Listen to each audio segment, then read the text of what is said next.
Assalamualaikum warahmatullahi wabarakatuh. Saya Putri Ariska dan teman saya Rima Anjalani dan Cila Alesya.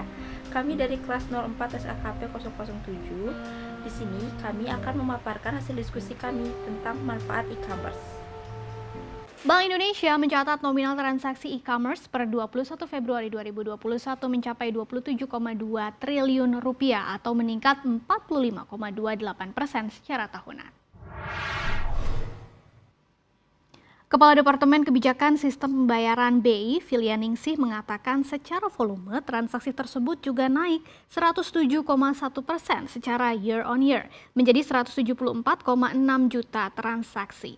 Kenaikan volume transaksi di pertengahan kuartal 1 2021 ini perlahan meningkat menyusul perubahan perilaku berbelanja masyarakat di tengah pandemi dan disusul dengan pemulihan ekonomi serta fasilitas dari berbagai layanan pembayaran perbankan tanpa tatap muka.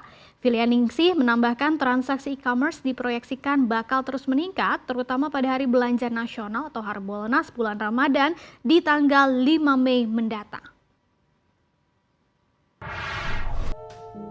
Nah, dari berita tadi, kami memutuskan untuk mengambil tema e-commerce di masa pandemi COVID-19.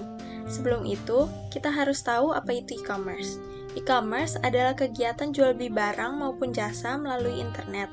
Contoh platform e-commerce yang populer itu ada Shopee, Tokopedia, dan juga Lazada. Dengan menggunakan e-commerce, kita bisa belanja tanpa harus pergi ke toko dan bisa diakses di mana saja dan kapan saja. Selanjutnya, kenapa e-commerce mulai booming di masa pandemi? Nah, selama pandemi, ada kebijakan dari pemerintah untuk membatasi interaksi dan mengurangi mobilitas sehingga banyak orang yang harus stay di rumah untuk menghindari penularan virus. Nah, dengan banyaknya kebutuhan yang harus dipenuhi, orang-orang mulai berbelanja online. Dari situlah belanja melalui platform e-commerce mulai meningkat pesat. Alasan lain yang membuat e-commerce booming itu, kita nggak perlu pergi ke toko yang rawan kerumunan, kita cuma perlu buka gadget, lalu check out, maka barang akan sampai di rumah dengan cepat dan aman. Jadi intinya, dengan adanya pembatasan aktivitas di luar rumah, alasan keamanan, dan layanan delivery yang mendukung, itu jadi faktor utama kenapa e-commerce begitu diminati ketika pandemi COVID-19. Selanjutnya ada manfaat e-commerce untuk penjual dan pembeli. Yang pertama itu ada jangkauan pasar yang lebih luas. Dengan e-commerce, penjual dapat menjangkau konsumen di mana saja selama mereka terhubung dengan internet. Ini memperluas jangkauan pasar secara signifikan. Yang kedua ada efisiensi biaya.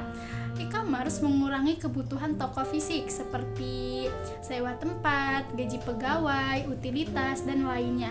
Juga bisa menghemat biaya operasional. Yang ketiga, ketersediaan 24 jam.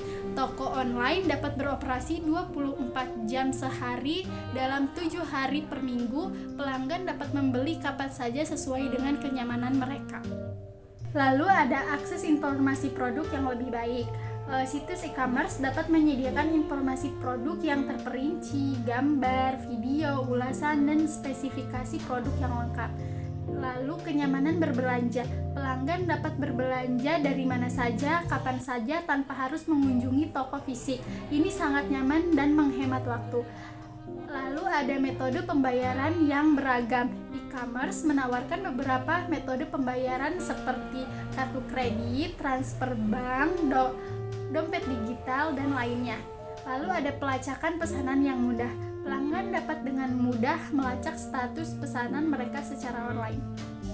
Selanjutnya ada beberapa alasan kenapa masyarakat menggunakan e-commerce. Yang pertama itu ada efisiensi waktu dan tenaga. Belanja online sangat membantu menghemat waktu dan tenaga yang dibutuhkan untuk berbelanja di toko fisik. Kita bisa belanja kapan saja dan di mana saja hanya dengan mengakses aplikasi e-commerce di smartphone. Yang kedua, ada pilihan produk yang sangat beragam. E-commerce menawarkan pilihan produk yang jauh lebih banyak dibandingkan toko fisik. Kita bisa dengan mudah membandingkan harga dan spesifikasi produk dari berbagai penjual sebelum membeli. Selanjutnya, harga yang lebih murah. Karena biaya operasional yang lebih rendah, e-commerce seringkali menawarkan harga yang lebih murah dibandingkan toko fisik. Kita juga bisa mendapat diskon dan promo yang menggiurkan.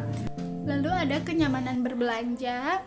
Berbelanja online memungkinkan kita untuk berbelanja dengan santai tanpa harus repot keluar rumah atau dihampiri pramuniaga yang terlalu agresif. Lalu ada pembayaran yang praktis. E-commerce memberikan banyak pilihan pembayaran yang praktis seperti transfer bank, dompet digital, dan cicilan kredit. Meski begitu, belanja offline di toko fisik juga tetap memiliki kelebihan tersendiri seperti bisa melihat dan memegang produk secara langsung. Namun bagi kita masyarakat yang mobile dan ingin berbelanja praktis, e-commerce menjadi pilihan yang sangat menarik. Seperti yang sudah dijelaskan teman-teman saya, e-commerce itu mempunyai banyak sekali manfaat, terutama pada saat pandemi COVID-19. Tetapi, di balik manfaat itu semua, e-commerce sendiri mempunyai dampak negatif yang harus kita waspadai. Yang pertama, persaingan menjadi tidak sehat. Dengan banyaknya penjual online, persaingan bisnis menjadi semakin ketat. Hal tersebut bisa menimbulkan praktik curang seperti penjualan barang palsu, melakukan kecurangan dalam deskripsi produk, atau bahkan menjatuhkan pesaing. Yang kedua, privasi dan keamanan data. Dalam belanja online, mengharuskan kita untuk membagikan data pribadi kita atau informasi pembayaran kepada aplikasi e-commerce. Jika sistem dalam e-commerce tersebut kurang aman, data tersebut bisa bocor dan bisa disalahgunakan untuk kejahatan cyber. Yang ketiga, dampak lingkungan. Pengiriman barang yang masif bisa meningkatkan emisi karbon dan sampah kemasan. Selain itu, ada juga masalah pengembalian dan pembuangan produk yang berlebihan. Selanjutnya adalah kesenjangan digital. Gak semua orang mempunyai akses internet yang memadai atau kemampuan dalam mengakses internet dan berbelanja online melalui aplikasi e-commerce. Hal tersebut memperlebar kesenjangan antara mereka yang melek digital dengan yang tidak melek digital. Dan terakhir adalah pergeseran tenaga kerja. Semakin banyak toko fisik yang gulung tikar, terutama di pasar-pasar, bisa mengancam lapangan pekerjaan yang semakin berkurang. Sekian pemaparan dari kelompok kami. Wassalamualaikum warahmatullahi wabarakatuh.